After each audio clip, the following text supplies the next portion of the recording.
The title of tonight's talk is Linear Societies and Nonlinear Drugs, which is something that I just had to pull out of the air when Ken finally slammed me to the wall for what I would be talking about this night many months ago.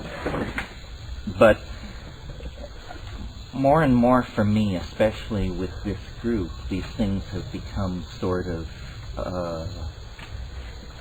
summations and, I guess I hope, convivial examinations of just where we are, we, each and every one of us, and then this enterprise, whatever we mean by that, in the context of everything else that's happening in the world. In other words, the psychedelic experience, the entheogenic experience, contextualized. And as I try to think about, what, if anything, I can bring to the party, I guess it's that what I'm interested in is psychedelics as philosophical tools. And when I concretized that for myself, I realized there's no claims on that part of discourse. No one wants to do this. Academic philosophy is done in a very formal manner, and the most exciting is incredibly stuffy. And yet, I, like most of you, I assume, have taken on board in my life this thing called the psychedelic experience, which has been as large a portion of my being as my sexuality, my politics, my education. It shapes everything. And yet nowhere in the world of philosophical discourse is there any genuflection, at least overtly, made to this. I mean, maybe not since Plato. We talked about shadows on the wall of the cave and so forth and so on. Well, so what can psychedelics and the psychedelic experience bring to philosophy? And what do I mean by philosophy? By philosophy I mean the enterprise of discursive thinking, trying to understand what the world is and who's asking the question. Where did the world come from? Where is it bound? And who's along for the ride? And it seems to me that we, as a community, have, this is sort of hard to wrap your mind around, at least for me, but we have, in a sense, inculcated into ourselves the image of an underclass, so that we struggle for legal toleration of our practices and our habits, but we don't struggle for intellectual legitimation of our vision. We accept that they are somehow contextually marginal. And as I thought about that, I realized that that is a limitation on the community, that the information which is coming from the psychedelic experience as interpreted by Western people is primary evidence for the need for a major paradigm shift in the whole way the Western mentality does business. Well, what kind of evidence and what kind of shift? Well, there's a lot of talk in our community, and there has been for many, many years, about shamanism. And when we seek to legitimize ourselves through a historical argument, we reach back to shamanism and we say we're part of something which is 100,000 years old and worldwide and touched the spirit long before the shadow of the cross fell over Jerusalem, and so forth and so on. All true.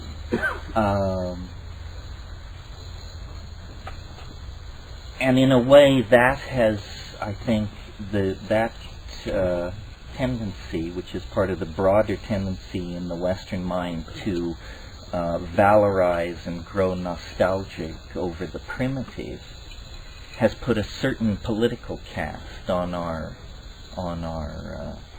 stance and our position. But what we are is, again contextually, is a culture of science. And I'm speaking now of our community. It's the Albert Hoffman and the Dave Nichols and the Sasha Shulgins who have kept our canoe afloat. These are men of science. Its methods, its vocabulary, its culture. We have not, though we certainly honor those people and love them, as their rhetoric is not the primary rhetoric of the larger community of psychedelic users, which tends toward this, as I refer to it, this shamanistic aboriginal nostalgia.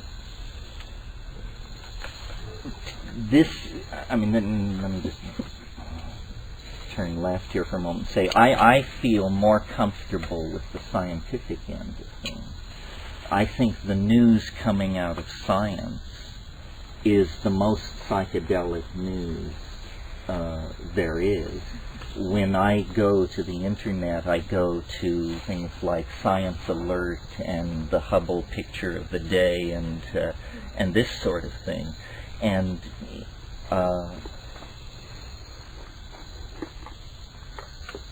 our community as a whole, I think, is not involved enough in incorporating the vistas. If, while we struggle to legalize psychedelics, psychedelic thinking is everywhere triumphant, because the instruments built by linear science throw open doorways on the unimaginable, and the most revered and hoary hefes of the scientific establishment have to genuflect before this stuff. I mean, what am I talking about? Well, for example, Science magazine wrote last week that the most important scientific breakthrough of 1998 was the apparent observation and agreement upon that observation by the astrophysical community of a cosmological constant. This sounds like very deep physics, but if I give it to you as a headline, what it means is the entire universe, every atom and every empty space of it, is ruled by a very weird force that has now been seriously known to science for precisely 5 months.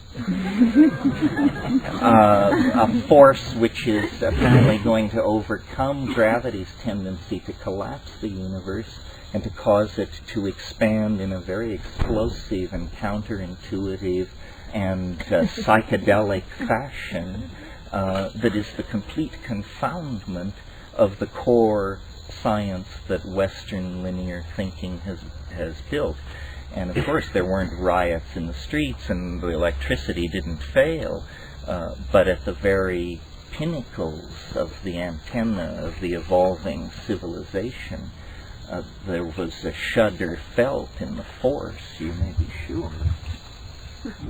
So there are two much larger forces than our community that are in play in terms of shaping the cultural modality, and I would call them,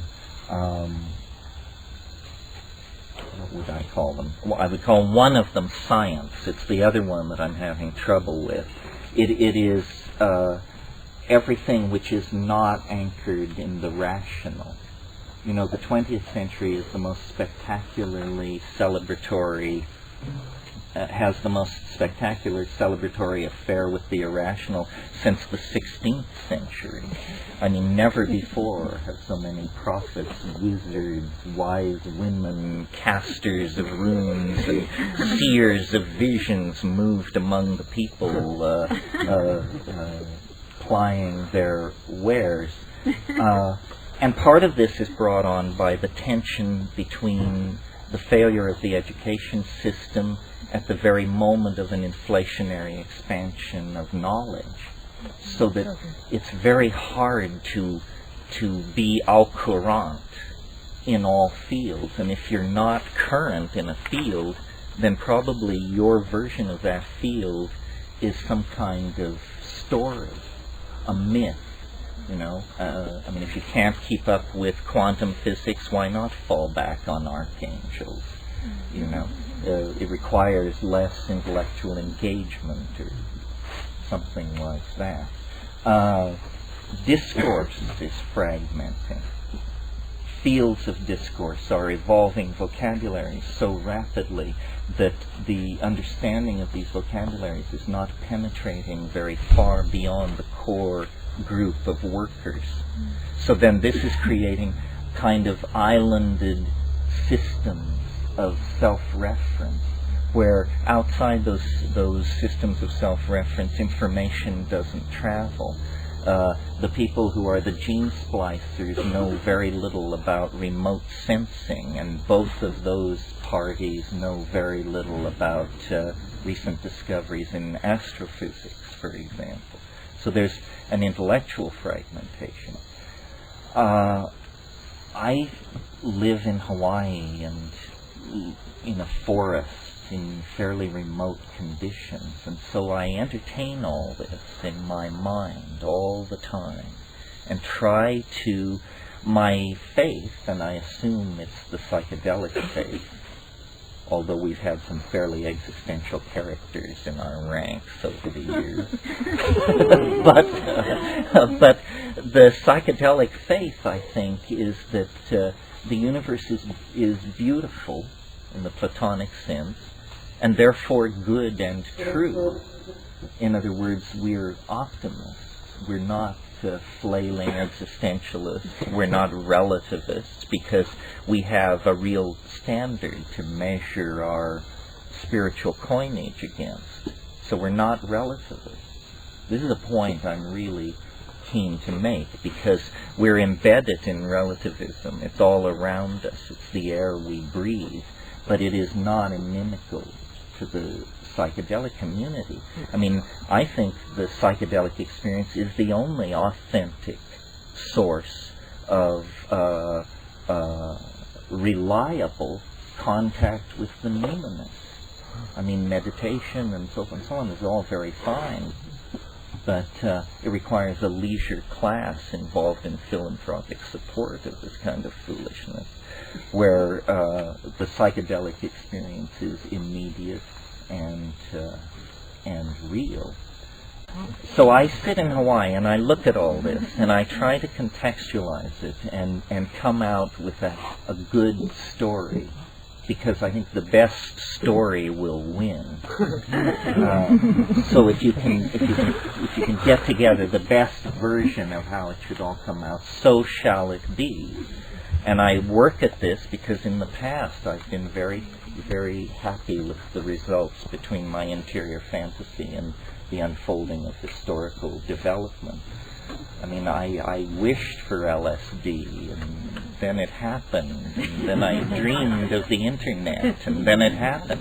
So I should keep at it. Definitely.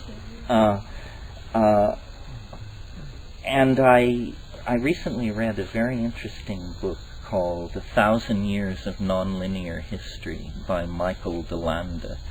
And if you get a chance, you should take a look at this.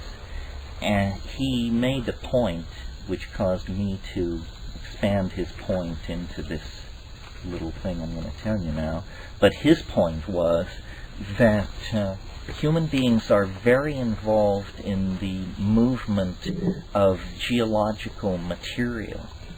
That as a species, we move rocks around on a very large scale, and of course it's interesting that some of the earliest human structures are the most physically massive and weighty, like the Great Pyramid. So DeLanda made this point about our relationship with the geological stratigraphy of the Earth, and that cities were a kind of geological extension of the process of crystallization carried on through the intermediation of a biological unit, i.e. intelligent primates who are building these structures. And I thought that was very interesting. I had never considered it before. I've talked about virtual reality, and I've said that it's nothing new, that was a virtual reality, and Çatalhöyük was a virtual reality, but done in stucco and fired ceramic and stone, and that when the medium is so intractable as stone, the epistemic assumptions that get formed about what reality is are very different than if you can build Versailles at the click of a mouse button. But nevertheless, it's the same. But embedded in my reading of De Landa was, I've been thinking a lot, and I talked to you a lot last year, about artificial intelligences and minds which are not human, minds which are very different from us, intelligence which is very different from us. While the naive are scanning the stars, our appliances have become telepathic. There is a very strange kind of intelligence being called into existence by ourselves, strangely enough. And this is the connection to De Landa, this artificial intelligence which is being called into being by human activity is made of the same materials as and Çatalhöyük. It's made of ceramics, glasses, and metals. It's that... So then I took this on board and thought about it.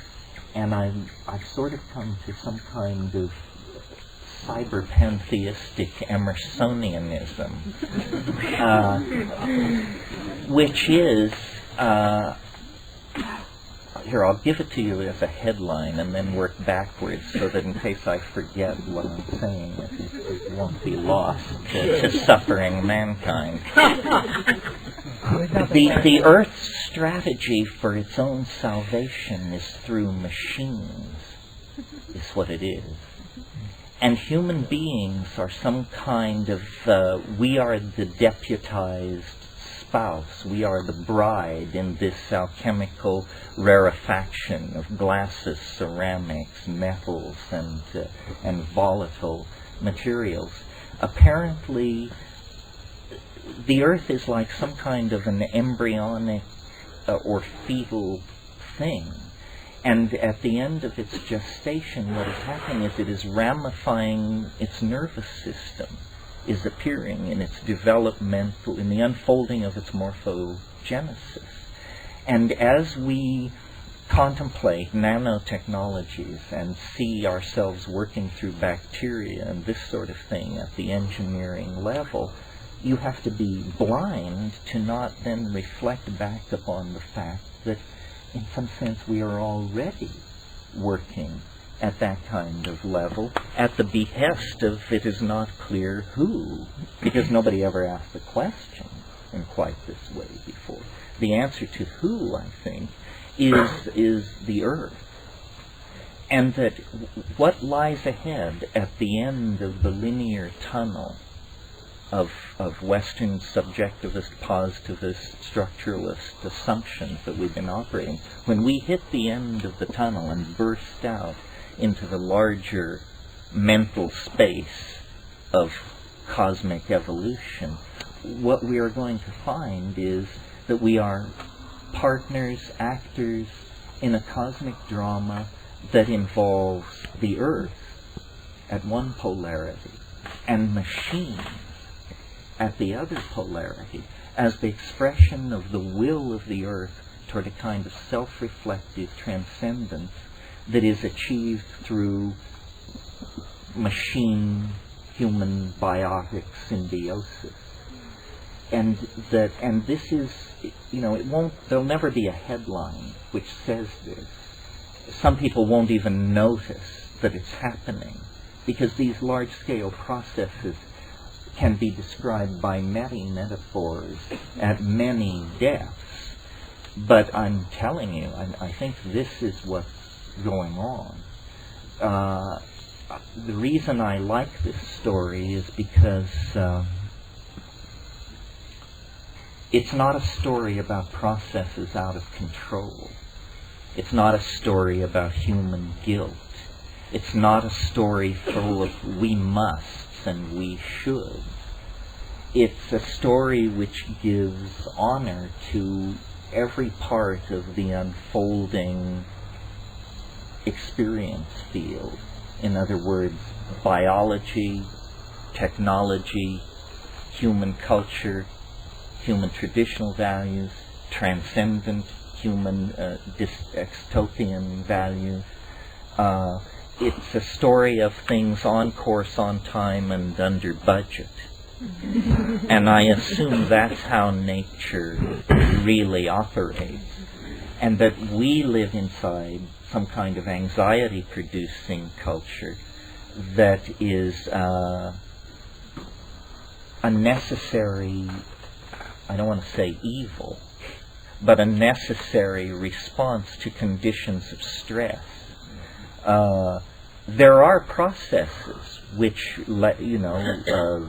waste, nuclear waste buildup, urbanization, land disturbance. There are processes which, if allowed to run on indefinitely, would wreck the whole system and pitch it into chaos. But Confucius said, no tree grows to heaven. And what he meant by that is it's fruitless to project any process to infinity, because any process projected to infinity creates some kind of catastrophic scenario. If no fruit flies died in 6 months, the Earth would spin out of its orbit from the weight of fruit flies. No, I don't think that. But what an image, right? Somebody once told me if the Earth completely disappeared except for its nematodes, that you could still see the outlines of the continents if you were standing on the moon. I thought, now just who gathered this?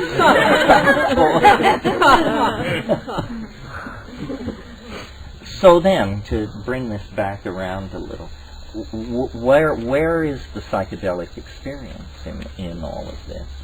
Well, it used to be called, or at one phase it was called, consciousness expansion. And consciousness expansion in human beings is going to become an absolute necessity. Mm-hmm. Because we are summoning out of the woodwork of cybernetic technology machines that are going to require super intelligent humans to direct and have discourse with them. This is happening. It is already happening. I mean, the internet is this. I mean, it doesn't tap you on the shoulder and remind you to brush your teeth, but it is, a partner in the understanding of the world that is genie-like. That's the image I have when I sit down to it. It is all John Dee would have asked of his archangelic messengers. He wanted instantaneous information on the political situation in the courts of Europe. He wanted information on the course of the Drake's expedition, then on the other side of the planet. The internet is this kind of magical, intelligent prosthesis. And as I said, there won't come a dramatic moment, I think, a la Lawnmower Man or something like that. These things are much more seeping. The only people who in fact can see the game move against the background of the forest pattern are psychedelic heads. You have to think about this stuff, and you have to develop vocabularies for catching it in action. This is what the game of being an intellectual is, I think. Trying to trying to see the process of morphological unfoldment in action and guess the direction in which it's headed.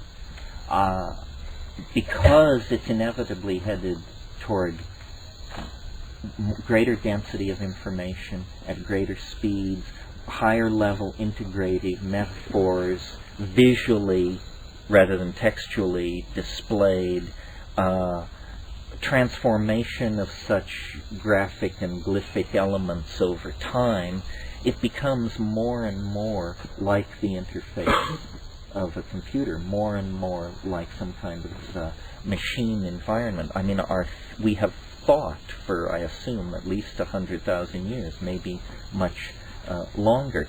But the quality of thought, it was early. When it was early, it was intermittent, it was thin, it was a groping, it was an undigested intuition, a perception slipping away from the mind's eye.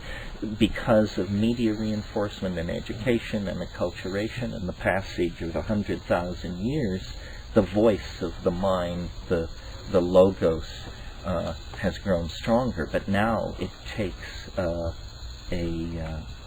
exponential leap forward into visualization, into manifestation through this information processing prosthesis that integrates us all.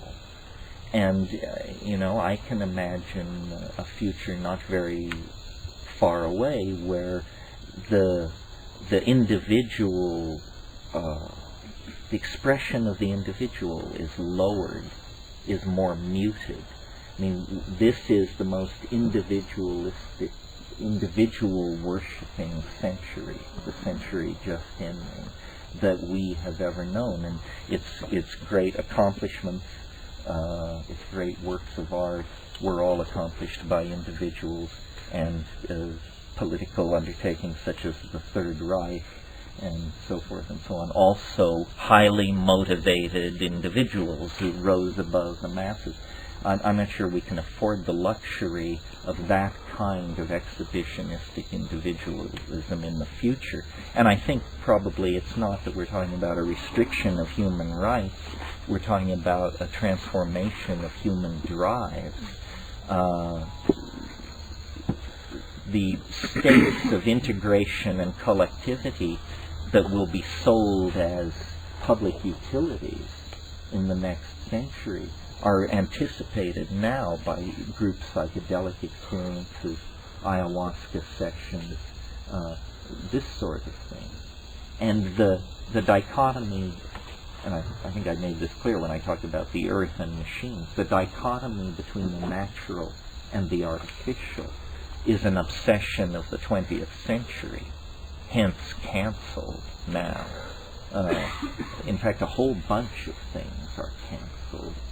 We were talking at home about how Roger Shattuck, in his History of Dada, said that the 20th century couldn't wait to be born.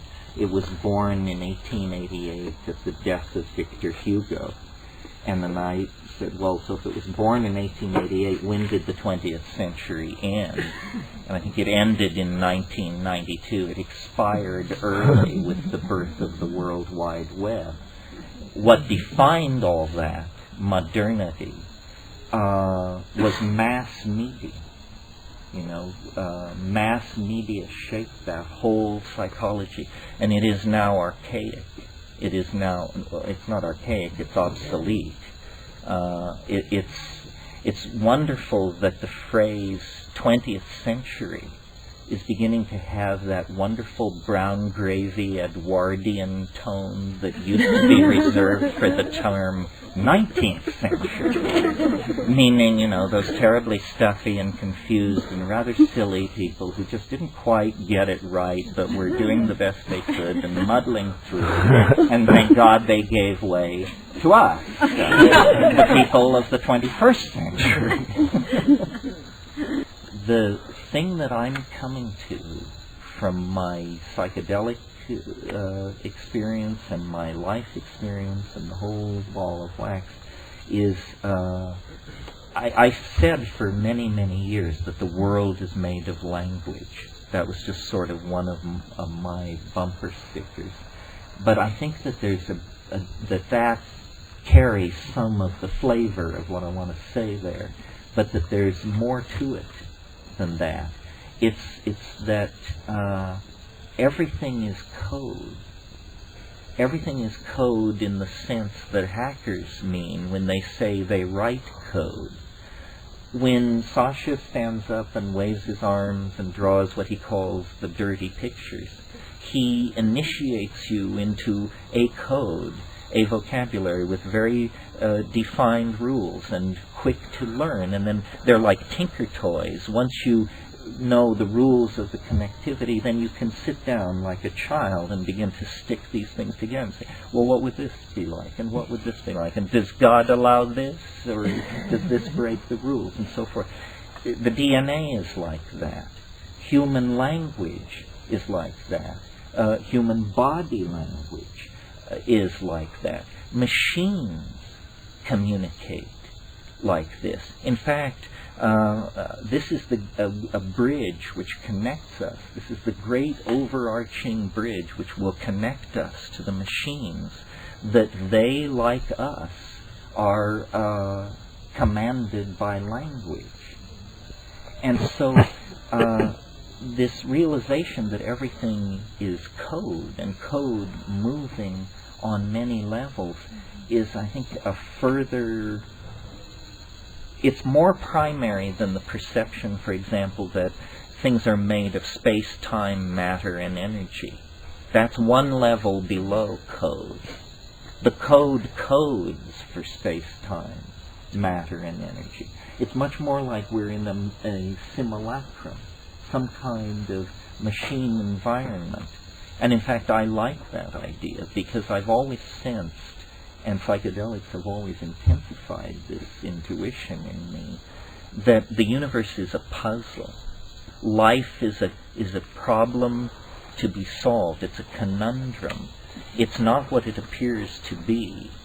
There are doors. There are locks and keys. There are levels. And if you get it right, somehow it will give way to something extremely unexpected. DMT is a perfect example of that. And of course, at the molecular level, it literalizes that metaphor. I mean, the DMT is the molecular key, the extraneous object introduced into the front door of the synaptic receptor.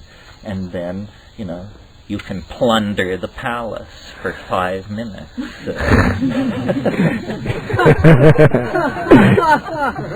Well, if the world is code, then it can be hacked. In other words, it needn't stand still in quite the same way that it stands still in your mind if you believe in something called the laws of physics.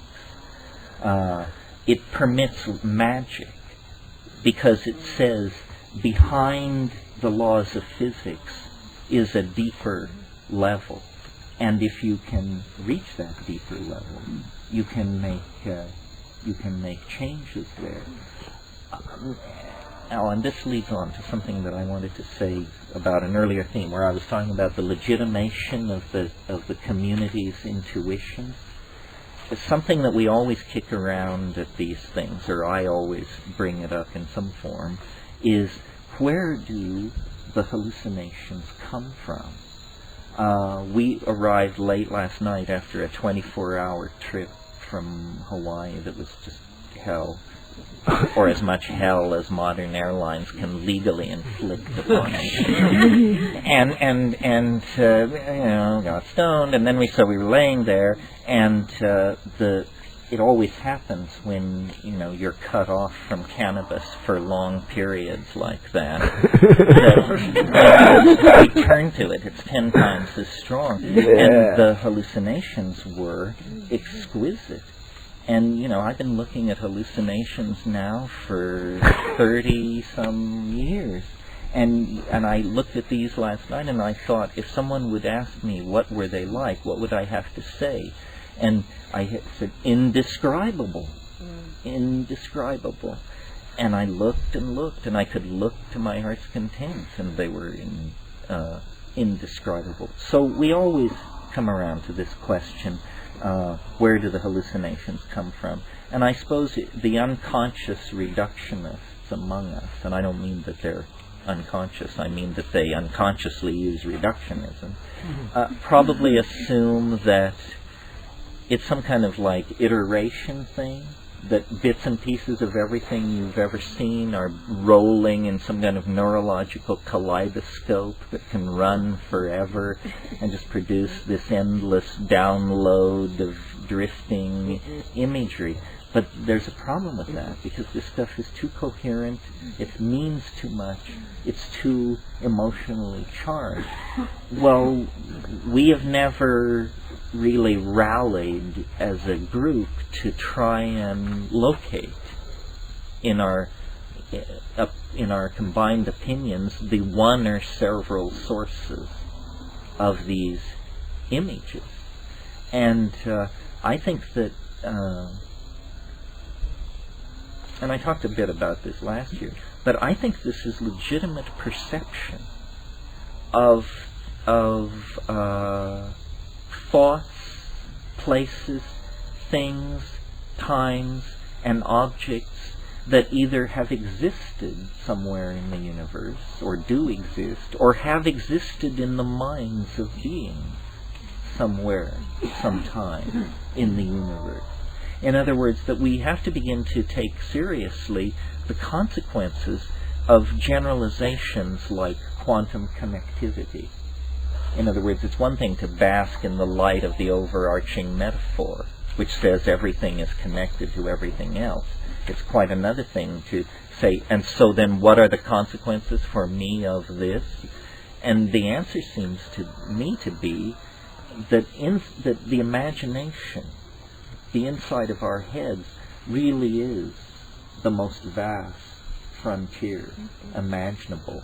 And we must leave it for future generations, or maybe not generations, but future evolutionary biologists to figure out why an animal nervous system would evolve a propensity for accessing Bell non-local data. In other words, quantum mechanically accessible data at a different level of the physics of things. There must be a reason. And in the same way that the problem of speciation posed a problem for 19th century biology, this can pose a problem to our thinking without it sinking our intellectual enterprise. It is for some more sophisticated future group of thinkers to understand why this is so. What we have to grapple with is that it is so. That it is so.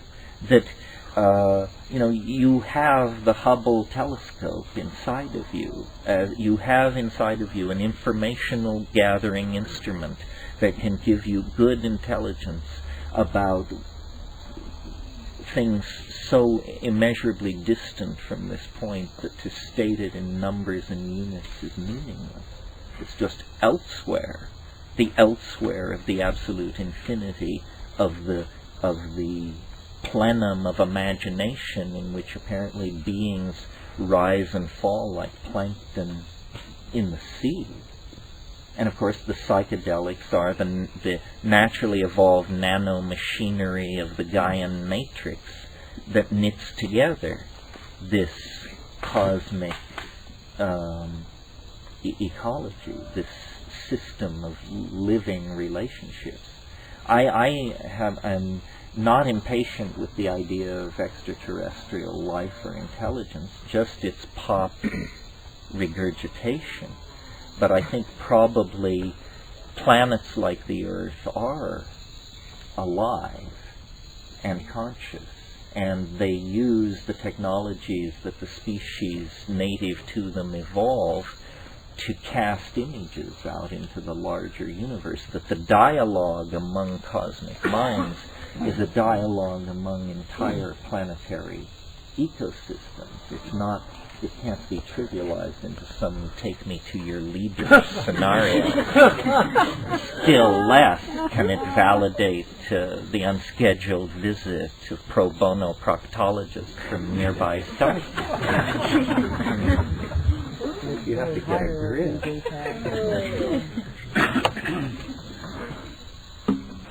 Oh, I know. One other thought that in assessing this year in science, I talked about omega, the cosmological constant, and that is really incredible. In fact, let me do a personal breast-beating thing and point out to you that this thing that they have come upon, omega, the cosmological constant, this absolutely, 50 years ago or so, Einstein called it the biggest blunder I ever made, because he played with the necessity of this thing to keep the universe from falling in on itself, and then he decided it was an unnecessary construct and that it led to such weird conclusions that it had to be gotten rid of. And so that was all very well and good until these recent measurements of the distances of certain supernovae carried out independently by several teams of astrophysicists brought the news that the universe is expanding faster than the laws of physics allow. And when they looked at how much faster, they realized that it called the cosmological constant back into existence. Well, but here there are a couple of things about this cosmological constant that are very counterintuitive. The first is that it acts on empty space. It does not require matter to manifest. It is a property of space itself, the cosmological constant. The second thing is it's a repulsive force that is growing stronger and stronger. Forces don't grow stronger and stronger. They grow weaker and weaker. Gravity grows weaker, light grows weaker, everything grows weaker. This force, as time progresses, gets stronger and stronger. Well, that means when you project it out toward, billions of years into the future, it becomes the dominant force. It overcomes gravity, it overcomes the strong force, the weak force, it overcomes all the forces, it becomes the dominant force. The other thing about it is that it becomes stronger not on an even slope, but asymptotically it becomes stronger. Well, now this produces something very much like what I've been yakking about since 1971, the novelty wave, the so-called time wave. It too grows stronger and stronger through time, and it too has this kind of built-in asymptotic acceleration where it experiences a kind of inflationary expansion in power. The two map over each other very well. But when you talk, returning now to the cosmological constant, when the astrophysical community realized the consequences of taking this on board, they realized that it was dissolving the entire model of what cosmology has been throughout the 20th century. Because what it's really saying, this discovery, less than 6 months old, is that space itself is in the act of exploding, that the universe is on the cusp of an inflationary phase of expansion similar to the inflationary expansion that occurred at the time of the Big Bang. What would this look like? What would it feel like? Nobody can even imagine. It is not upon us. I don't mean that. But I mean that in the near future of the universe, in the next billion or 2 billion years, things will change very, very dramatically. Everything will begin to rearrange itself according to the expression of this asymptotic power. So that was the biggest news in astrophysics. The other news, which has psychedelic implications, I think, also comes from astrophysics. As you may recall, last August, I think it was, I can't remember exactly, every man, woman, and child on Earth got the equivalent of a dental X-ray when there was a thing called a starquake on a magnetar, a magnetic neutron star 20,000 light years away, experienced a catastrophic collapse, and there was a wave of gamma rays that were turned on every light in the system when it hit the planet. And an event like that had never been observed before. And I got to thinking about this, and I realized, we've only been looking for this kind of thing for 30 years. There's probably quite a bit of this kind of anomalous, high-energy, short-duration fluctuation of radiation going on in the galaxy. And then I had a kind of an image, I wouldn't say a vision, but a kind of an image of how things are really arranged on the larger level in terms of the galaxy. And the image was of a donut. And we're accustomed to being told that we're out at the edge of the Milky Way, where stars are few and far between. That this is the boonies, in other words. But I'll bet you the boonies are where biology thrives, because the low star density and the distance from the galactic core and these extremely energetic events at the core would create a kind of donut situation, where it's the toroidal area out near the rim where stars are slow burning and they don't collide with each other and planets can form, and you get the 5 billion year run you need to get to civilization. But a rule of biology and strategy and everything and religious practice, as far as that's concerned, is seek the light. Well, the light is at the core. And so then I saw, maybe the true seeking of the light requires biology to go into partnership with something beyond biology, because the environment at the core is so energetic. And I'm not suggesting the actual core, that's beyond contemplation. That's a black hole. No technology imaginable can get even near the event horizon of an object like that. But I mean in the vicinity of the galactic core, where the star density is 200 to 300 times greater than it is in our vicinity. Those kinds of environments are so fraught with peril for biology that probably downloading ourselves into machine symbiotes of some sort is the only way to go to those places. In one of Greg Egan's novels, he pictures a human future where this is one option. You can fuse yourself with a starship and set out to check out the neighborhood. Or you can join the Amish and till rye in Pennsylvania. Actually, I think you can't do that because something's happened to the earth. But some Hamish possibility is still available. Well, this is not like the sort of thing the other faculty members will be talking to you about, which is an intense and primarily important download of the homework, the chemistry, the botany, the behavioral impact, the archaeology, the ethnography of these substances. I ask myself all the time, how are we different from other people? Are we morally superior? Are we smarter? Are we richer? Are we kinder to the people we meet? And actually, the longer I look, the less I can tell.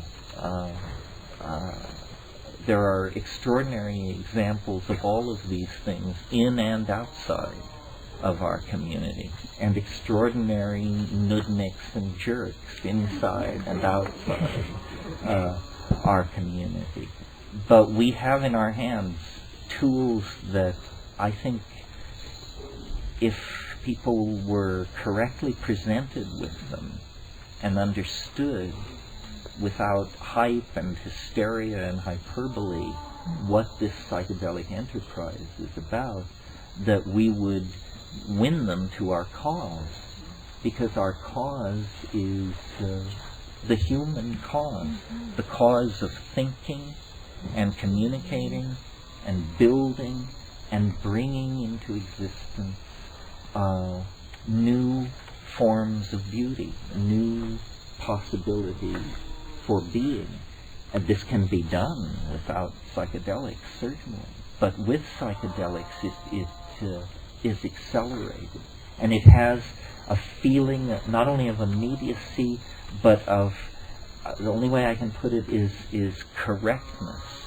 It isn't the lonely neurotic artist thrashing toward some kind of self-reflection. It's the firm guiding hand of a greater mind, the logos, the earth, I'm not sure, but a greater mind. I mean, art truly is truly inspired, and the muse, I don't think, was more real for Homer than it is for each and every one of us when we're in the presence of the mushroom, or ayahuasca, or DMT, or LSD, or something like that.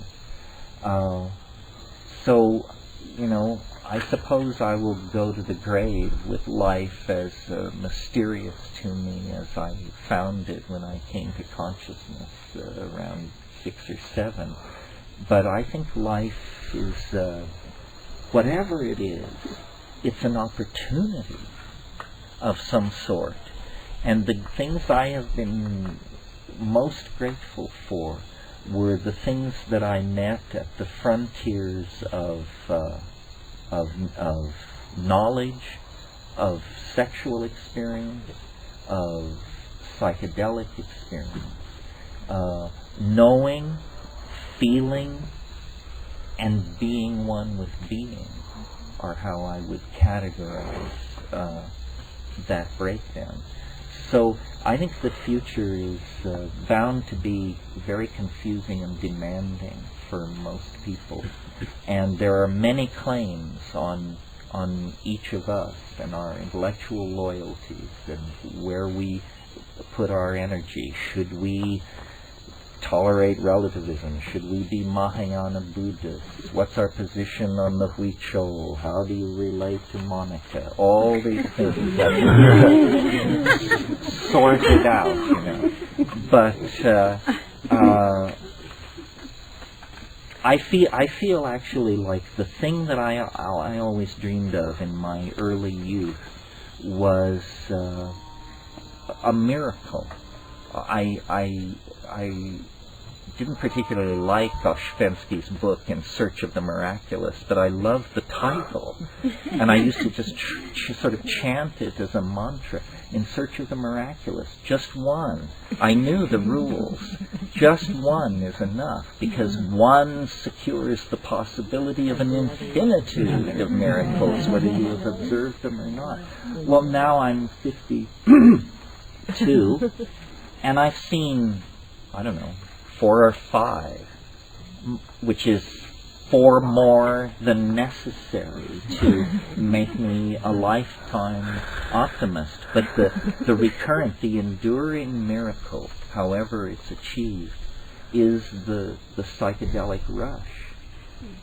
That giddying moment when all bets are off, all boundaries dissolve, the machinery of language fails, the adjectival wheel wells burst into flame, and then, you achieve orbital velocity and are in the presence of the thing. And I cannot believe that is not a salutary experience. And you've heard me say many times that how itchy it makes me feel to think that somebody could go from birth to the grave without having that experience. They can make of it what they want. They can denounce it. They can deify it. But one should have it, because it's one of the compasses the primary compasses of being. And it's larger than the historical context. I mean, the point of this talk tonight was to talk about linearity and idea systems and the nonlinear impact of these drugs and the way they break down media bias. But